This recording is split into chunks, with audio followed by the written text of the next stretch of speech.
Hello everyone, welcome to the online classes of Basic English and English Grammar। तो आज हम सीखेंगे एक नई चीज़।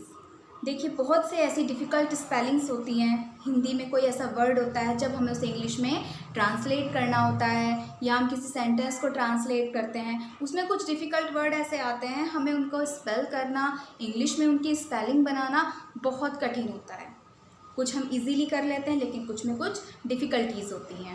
ठीक है, लेकिन अब आपके लिए बहुत इजी होने वाला है अगर आप इस तरीके से करेंगे जैसे अब मैं आपको बताने जा रही हूँ। ठीक है, किसी भी वर्ड की, किसी भी हिंदी शब्द की स्पेलिंग अंग्रेजी में बनाने के लिए उसके एक एक स्वर का, एक एक व्यंजन का हमें पता होना चाहिए कि इस स्वर को या इस व्यंजन को अंग्रेजी के कौन से अक्षर से हम उच्चारित करेंगे। ठीक है, उसका उच्चारण कैसे होगा, चलिए देखते हैं। सबसे पहले एक चीज़ समझना ज़रूरी है, जहाँ हमारे पास हिंदी में यहाँ पर 12 स्वर दिए हुए हैं। देखिए, मात्राएं दोनों में होती हैं, स्वर दोनों में होते हैं, इंग्लिश में भी हिंदी में भी। हिंदी के स्वर और मात्राएं ये हैं, इंग्लिश के स्वर और मात्राएं ये हैं। इनको वोवल्स कहते हैं इंग्लिश में। ठीक है, तो इन सब को हमें कन्वर्ट करना होता है इनका इस्तेमाल करके, जब हम इंग्लिश में स्पेलिंग बनाते हैं। ठीक है, जो ऊपर दिए हुए हिंदी के, इनको बनाने के लिए हमें इनकी ज़रूरत पड़ती है, सिर्फ इनके लिए। ठीक है, चलिए देखते हैं हम इनको किस तरीके से स्पेल कर सकते हैं, किस तरीके से इनकी स्पेलिंग बना सकते हैं। कौन से हिंदी के कौन से स्वर के लिए अंग्रेजी का कौन सा स्वर या कौन सा वोवल चाहिए होगा। ठीक है, जैसे अ के लिए हमें कौन सा स्वर चाहिए, आ लिखना है तो कौन सा स्वर चाहिए, है ना। इन सब के लिए हम वन बाय वन इसको स्टडी करेंगे। आप केयरफुल इसको रीड करेंगे। देखिए, ये लिख दिए मैंने आपके सारे हिंदी के स्वर और मात्राएं। अब हम इनको वन बाय वन देखते हैं। सबसे पहला है आपका अ। आ के लिए अंग्रेजी में इस्तेमाल होने वाला जो स्वर है, वोवल है, वो है ए। ये आप सभी जानते हैं। देन नेक्स्ट आ। हिंदी के आ के लिए अंग्रेजी में जो हम इस्तेमाल करेंगे, यूज़ करेंगे डबल ए या ए। कुछ जगह पर डबल ए आता है, कुछ स्पेलिंग्स में सिंगल ए भी आता है। ठीक है, अब देखिए छोटी ई। कल मैंने आपको ये चीज़ बताई थी कि मैं आपको छोटी ई की मात्रा और बड़ी की मात्रा, छोटे ऊ की मात्रा और बड़े ऊ की मात्रा का फ़र्क बताऊंगी, दोनों में क्या डिफरेंस होता है और कब कब लगती है, वो हम आज देखते हैं। छोटी ई, जब हमें छोटी ई का यूज़ करना है तो हम यूज़ करेंगे आई का। ठीक है, जब हमें छोटी ई का यूज़ करना है तो हम यूज़ करेंगे आई का, जैसे इंक। ठीक है, जब हमें बड़ी ई का यूज़ करना है तो हम करेंगे ई या डबल। ठीक है, जब हमें छोटी ई का यूज़ करना है तो हम आई यूज़ करेंगे, जब बड़ी का करना है तो डबल ई, जैसे गीता। ठीक है, जब हम मतलब इस स्वर को बोलने में, ई को बोलने में हमें कम समय लगेगा, हम श्वास लंबी नहीं खींचते, वहाँ आई का यूज़ होता है।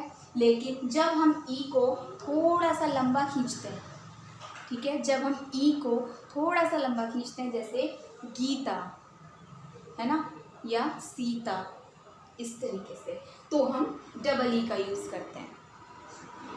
उसके बाद है छोटा ऊ। छोटे ऊ के लिए हम हमेशा यू का इस्तेमाल करते हैं। छोटे ऊ के लिए हम यू का यूज़ करते हैं।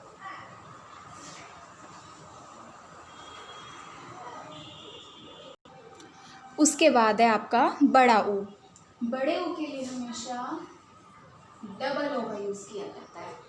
बड़े ओ के लिए हमेशा डबल ओ का यूज़ किया जाता है। जैसे मान लीजिए स्पेलिंग है कपूर। ठीक है, दोनों में सेम वही डिफरेंस है। ऊ बोलने के लिए हमें सांस को लंबा नहीं खींचना, लेकिन जब हम ऊ बोलते हैं कपूर, ठीक है, तो श्वास थोड़ी सी लंबी खींची जाती है। ठीक है, तो वहाँ आता है डबल ओ। ठीक है, फिर है आपका ए के लिए हमेशा ई का यूज़ होता है। ए के लिए हमेशा अंग्रेज़ी के ई का यूज़ होता है, ना कि ए का। ठीक है, इस ए के लिए इस ए का यूज़ नहीं होगा इंग्लिश में, इस ए के लिए इसका यूज़ होगा। ठीक है, जैसे एग।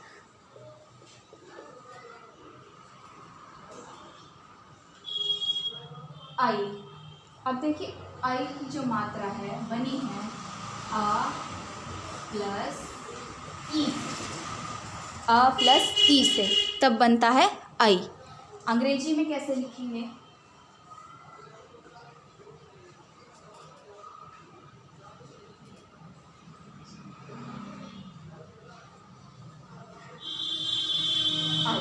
ए आई। ठीक है, ए आई या डबल ए आई भी हो सकता है। उसके बाद आता है ओ के लिए अंग्रेजी का ओ। ठीक है, उसके बाद आता है औ, उसके बाद आता है औ की मात्रा। औ भी दो स्वरों से मिलकर बना है, आ प्लस उ, औ। इंग्लिश में कैसे लिखेंगे? आ के लिए मैंने आपको बताया था डबल ए, और उ के लिए बताया था यू, तो बनेगा औ। ठीक है, डबल ए यू औ। उसके बाद आता है आपका अंग। अंग से अंगूर बोलते हैं, जिसे आप उस पर बिंदी लगी होती है। आप इसको हम दो तरीके से पढ़ सकते हैं, बोल सकते हैं या अन। ठीक है, या न की भी ध्वनि आती है और मैं की भी ध्वनि आती है।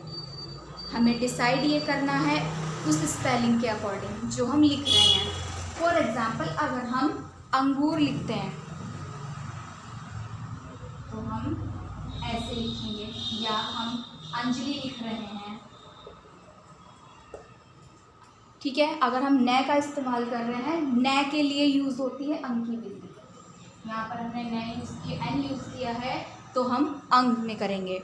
और अगर हम कह दें अंबर, तो यहाँ पर इसकी ध्वनि आती है अम। ठीक है, अंगूर और अंजलि में अंग की ध्वनि आती है अन, और अंबर में इसकी ध्वनि आती है अम। उसके बाद आता है आहा। ठीक है, आहा जो आ के आगे दो विसर्ग लगे हुए हैं, दो बिंदियाँ लगी हुई हैं, वो हा की ध्वनि देते हैं। ठीक है, वो हा की ध्वनि देते हैं। कैसे देते हैं? मैंने आपको साउंड ऑफ कॉन्सोनेंट में बताया था, है के लिए एच का यूज़ होता है, तो अ और एच, आहा। ठीक है, तो ये थे आपके जो 12 आपके स्वर हैं, 12 स्वर हैं, मात्राएं हैं, उनको अंग्रेजी के स्वर में कैसे लिखा जाता है। जो आपके हिंदी के स्वर हैं वो अंग्रेजी के स्वर से ही बनेंगे, उनमें कॉन्सोनेंट का यूज़ नहीं होगा। आप देख सकते हैं किसी भी स्वर को अंग्रेजी में लिखा तो उसमें सिर्फ स्वर ही हैं, सिर्फ वोवल्स ही हैं, उसमें कॉन्सोनेंट का यूज़ नहीं हुआ, केवल 5 वोवल्स का यूज़ हुआ, ए ई आई ओ यू। क्लियर? तो आप इनको अच्छे से स्टडी करेंगे। कोई आपका प्रॉब्लम है, कोई क्वेरी, आप कमेंट सेक्शन में मुझसे पूछ सकते हैं। इसके बाद अब हम देखेंगे आपके कुछ डेली यूज़ के सेंटेंसेस, जो मैंने आपको कल भी कहा था, डेली आप उनको स्टडी करेंगे, जो आपको इंग्लिश स्पीकिंग में इम्प्रूवमेंट मिलेगी जिनसे। देखिए, अब आपके सामने है आपके इंग्लिश स्पीकिंग इम्प्रूवमेंट के 12 सेंटेंसेस, शॉर्ट सेंटेंसेस, जिनका यूज़ करके आप अपनी स्पीकिंग को इम्प्रूव कर सकते हैं। चलिए देखते हैं वन बाय वन। फर्स्ट है फॉर व्हाट। कहा जाता है ना अक्सर कि क्यों, किस चीज़ के लिए, किस लिए है ये, या किस लिए किया जाए ये, उसको इंग्लिश में आप बोल सकते हैं for what. Next is this one, यह वाला। अक्सर आप कहते हैं हमें ये वाली चीज़ चाहिए, या हमें ये वाला पेन चाहिए, ये वाला कलर हमें पसंद है, या हमें ये चाहिए तो आई वॉन्ट दिस वन, यह वाला, ये वाला means this one. Hand to hand revise करते जाइए। Next is I will attend. I will attend, मैं आऊँगा। देखिए एक चीज़ और बता दूं मैं आपको, स्पीकिंग में और ग्रामर में बहुत फ़र्क होता है। इंग्लिश स्पीकिंग में अगर अकॉर्डिंग टू ग्रामर देखा जाए तो बहुत मिस्टेक होती है। हमारा स्पीकिंग में ग्रामर की कोई महत्वपूर्ण भूमिका नहीं होती। काफ़ी हद तक स्पीकिंग ग्रामर से अलग होती है। कहाँ कौन सी वर्ब लगनी है, कौन सा टेंस यूज़ होना है, कुछ ही हद तक देखा जाता है, ज़्यादा नहीं देखा जाता। स्पीकिंग में कुछ मिस्टेक्स होती हैं, लेकिन स्पीकिंग में ये चीज़ें चलती हैं। वैसे तो लिखा है आऊँगा, आने को क्या कहते हैं, कम या अराइव, लेकिन यहाँ हमने यूज़ किया अटेंड। तो जैसे कि मैंने आपसे कहा, स्पीकिंग में हम ग्रामेटिकल मिस्टेक्स को ज़्यादा नहीं देखते हैं, जो है वो फिक्स है। सो आई विल अटेंड, मैं आऊँगा। The next is not now, अभी नहीं। आप कहते हैं ना ये चीज़ अभी नहीं करनी या अभी नहीं पढ़ना, तो नॉट नाउ।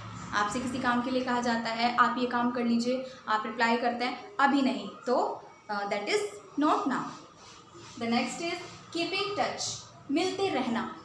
कीपिंग टच, मिलते रहना, मतलब आप अक्सर किसी से कहते हैं कि आते रहिएगा या मिलते रहिएगा, तो उसको हम कहते हैं कीप इन टच, यानी टच में बने रहिएगा। नेक्स्ट इज रिसेंटली, हाल ही में। जैसे कि अभी अभी कोई काम हुआ है, आप अपनी कॉल डिटेल्स देखते हैं कभी फ़ोन में, ऊपर लिखा आता होगा रिसेंटली, मीन्स जो रिसेंटली हुआ है, हाल ही में हुआ है, अभी अभी हुआ है, उसको कहा जाता है recently. The next is may be, शायद। आप अक्सर इस वर्ड का यूज़ करते हैं कि शायद ऐसा होगा, शायद ऐसा हो सकता है, तो उसको हम बोलेंगे may be. Next is done, हो गया। आपने कोई काम किया, आई हैव डन माई वर्क। आप अक्सर बोलते हैं कि हमारा वर्क हो गया या हमारा काम पूरा हो गया, so I have done my work. Done means हो गया, किसी काम को कंप्लीट करना। देन लेटर ऑन, लेटर और लेटर दोनों की प्रोनाउंसिएशन में फ़र्क है। लेटर इज पत्र या अक्षर, एंड लेटर देर वाला लेट होना है। ये वाला लेट देर वाला है, बाद वाला, और लेटर अलग होता है, आगे पढ़ेंगे इसको। फिलहाल देखिए, लेटर ऑन मीन्स बाद में, कि अभी नहीं बाद में। एक्चुअली, वास्तव में। कई बार आप कहते हैं कि सच में तो ऐसा है या वास्तव में ऐसा है, so actually. Next is right now. Right now, बिल्कुल अभी। आपसे कहा जाता है ना ये काम बिल्कुल अभी करो, right now, do this work right now, अभी, तुरंत। Next is have patience. Patience होता है धैर्य रखना, धैर्य बनाए रखना, यानी अक्सर कहा जाता है ना कि थोड़ा शांति रखो इस काम के लिए, या थोड़ा धैर्य बना के रखो, उसको कहा जाता है हैव पेशेंस, थोड़ा सा धैर्य रखिए।